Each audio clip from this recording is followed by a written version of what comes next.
now at the point where the dop stone has been removed from the transfer tool. The keyed end of the dop should now be placed into the collet of your instrument. Your dop spindle has a metal pin inside that should mate with the dop key. So make sure the dop key and the pin are lined up after you have inserted the dop.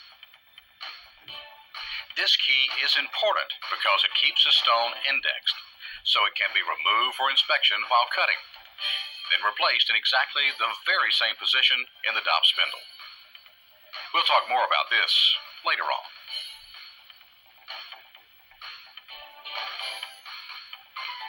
Now, let's begin pre-forming our rough stone to the size and shape that we intend to cut. First, make sure a rough cutting lap is in place on your instrument. A lap of 200 grit should be used in this pre-forming process, so make sure it's installed. Next, slide the pan gate aside and expose the opening in the splash pan. Then, loosen the mast base screw and move the mast far enough from the lap so the collet or the collet nut will not touch the lap while preforming the rough.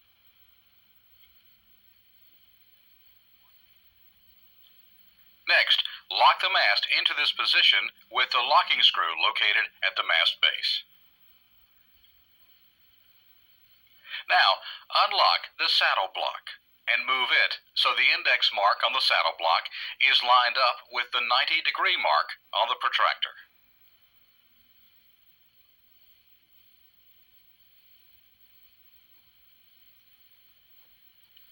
Lock it back firmly.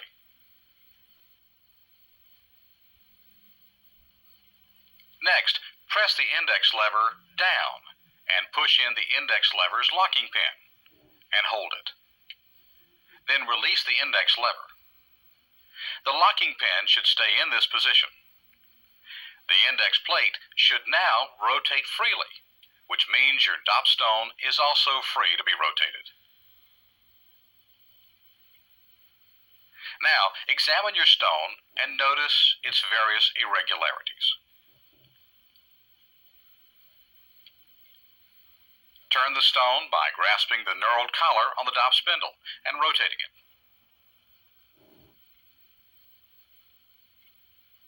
Next, slowly lower the stone toward the lap until the stone either touches the lap or the dop spindle is stopped by the stop key against the strain gauge. In the event the stone touches the lap, then the mast must be raised slightly by turning the thimble at the top of the mast until the stop key is just against the strain gauge. The mast should then be raised enough so that the widest part of the stone is just barely touching the lap. In the event that the stone does not touch the lap, then the mast must be lowered until the widest part of the stone just touches the lap. Now we're about ready to begin our pre-forming process. To round out the stone, start by first putting your machine in reverse and then starting your motor at its lowest speed. This reverse direction will keep water from splashing back onto you. Once everything is running, adjust the speed to its highest setting. Now, lower the drip tube for your coolant. This has been preset to drop out about 2 to 3 drops of water per second. With one hand on the collet, lower the stone to the surface of the lap and slowly rotate it.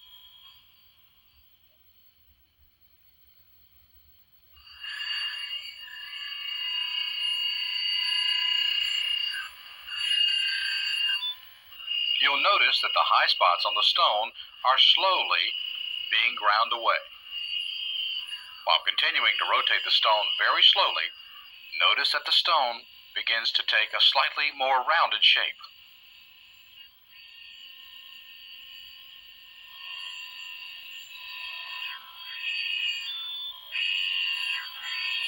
After several minutes of cutting away the high spots on the stone and lowering the thimble to cut away even more material, we still have a large chunk of material obviously missing from part of the stone, which will require some more preforming. So let's cut away even more material to smooth over this missing area.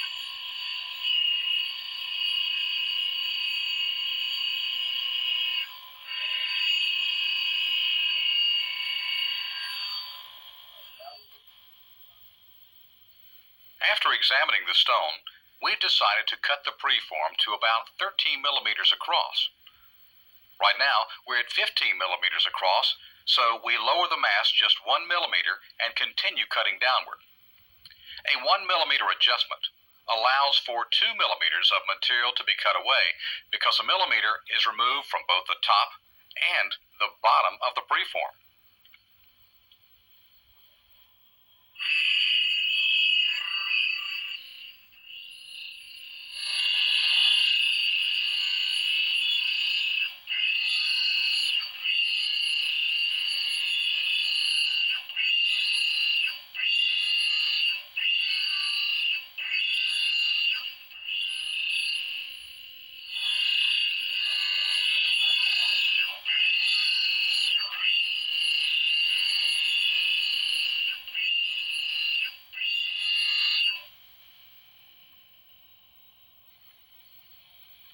Now, we can start preforming the pavilion of the stone.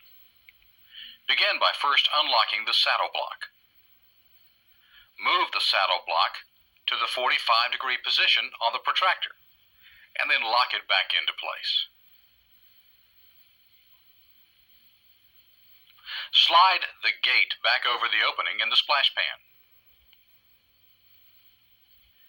Then raise or lower the mast so the stone is just above the lap when the stop pin is against the strain gauge. In this case, we're raising the stone slightly. Unlock the mast base, then move the mast forward until the stone is almost center with the radius of the lap. Then relock the mast base.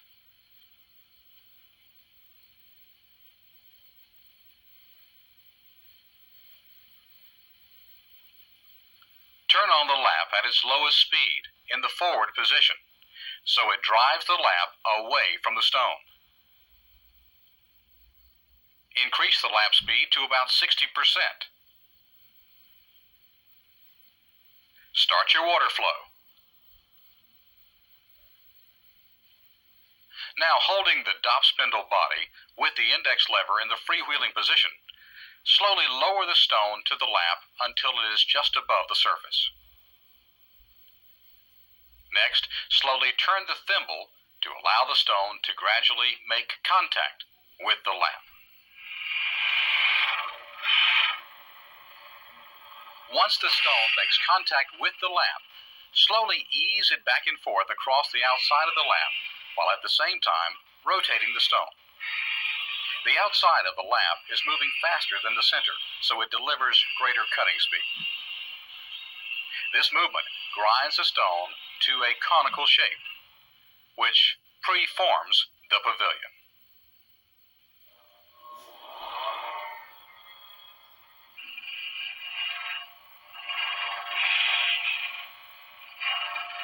Be sure to take your time and don't rush the process. Cut away material gradually so the stone won't get damaged, and you will end up with more weight.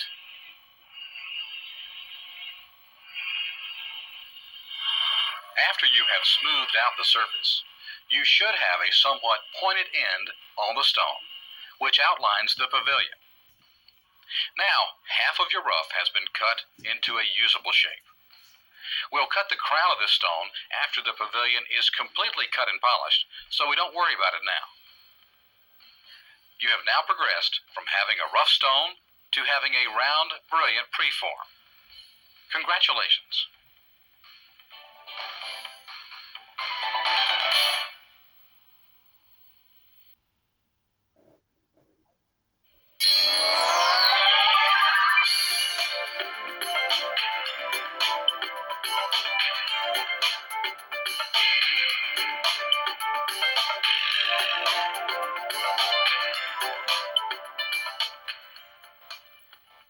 Time now to begin the process of cutting the preform into its pavilion form by first creating the 16 girdle facets that surround the outside of each round brilliant stone.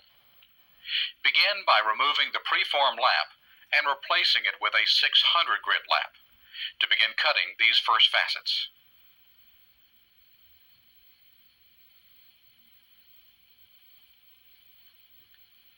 Next, slide the mass base back in preparation of cutting the girdle facets, which require the saddle block to be set at 90 degrees. Next, make sure you have a number 64 index plate set in the machine. The reason the 64 radial angle index plate is used is because it divides the 360 degrees of the stone into divisions of 8 or 16. It is these radial angles that are required to produce the reflectiveness of a round brilliant. Begin by first setting the index plate at position number 2, which matches the green dots on this plate. Since 64 divides by 16 4 times, we will move the plate 4 positions for each succeeding facet. Begin by moving your gate aside. Next, set your saddle block to the 90-degree angle.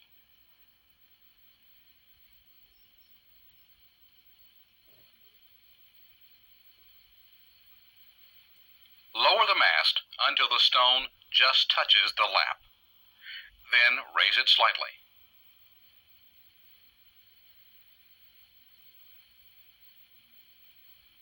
Now, turn on the machine in forward to about 60% speed.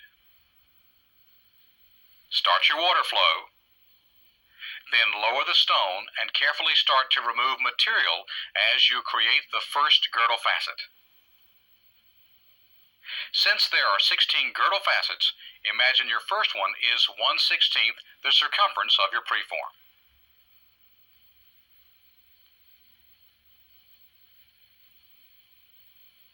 Slowly cut and look. Then cut and look.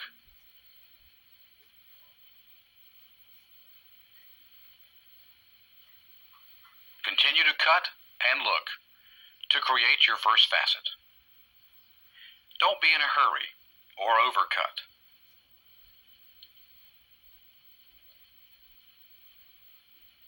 If you are using an EMS, begin by holding the stone on the lap. Raise or lower the head assembly by turning the thimble until your EMS reads 0 in the green. Next, lower the head assembly by 2/100ths of a millimeter. Then start your machine and your water flow, and then begin cutting until the EMS reaches 0. That means you have cut away 2/100ths of a millimeter of material. We will repeat this process until a facet that is about 1/16 the circumference, or about 2.5 millimeters across, appears on the stone.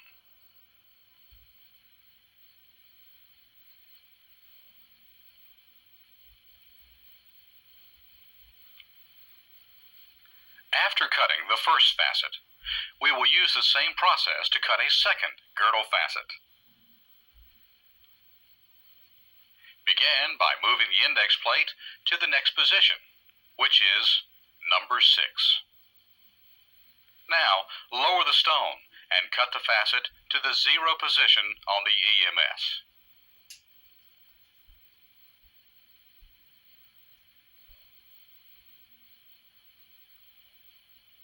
Afterward, closely examine the 2 facets you have just cut. If the 2 adjacent sides of the facets meet, then no further action is required. But if the 2 sides don't meet, then lower the head 2/100ths of a millimeter and recut both facets. Afterwards, re-examine your work to see if the sides meet. When they do meet, continue cutting the remaining girdle facets using the EMS and the 64 index plate, continuing with settings number 10, 14, 18, 22, 26, 30, 34, 38, 42, 46, 50, 54, 58, and 62.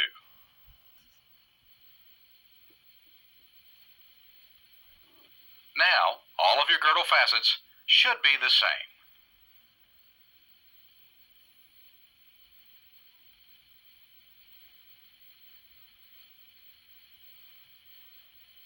Next, we're going to change the lap from a 600 grit to a 1200 grit lap, then recut the previous facets in what is called a pre-polishing process. Begin by putting your number 64 index plate back at position number 2. Lower the stone to the lap to make sure it is barely touching the new lap. Remember, the thickness of each lap is different, so when you change laps, you will always need to reposition the height of the stone above the new lap by changing the height of the mast.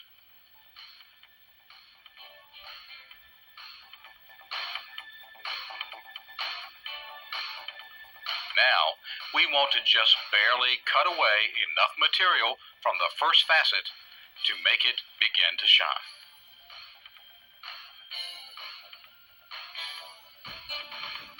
Look at your cut to see if it is pre-polishing.